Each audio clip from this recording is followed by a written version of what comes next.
আজকে ভাবলাম যে চলো আজকে একটা রেসিপি করা যাক।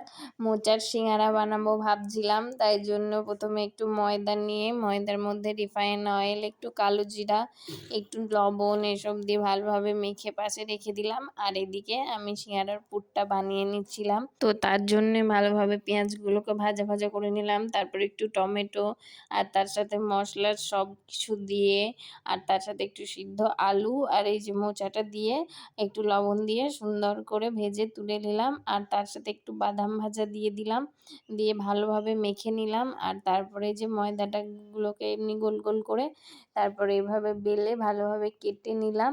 তারপরে এখানে সিঙ্গারা শেপ বানিয়ে নিলাম। তারপর পুরগুলোকে এইভাবে ভরে নিলাম। আর তারপর সুন্দর করে এই যে এইভাবে সিঙ্গারার মতন করে মুখটাকে এইভাবে জল দিয়ে দিয়ে সুন্দর করে বন্ধ করে দিলাম।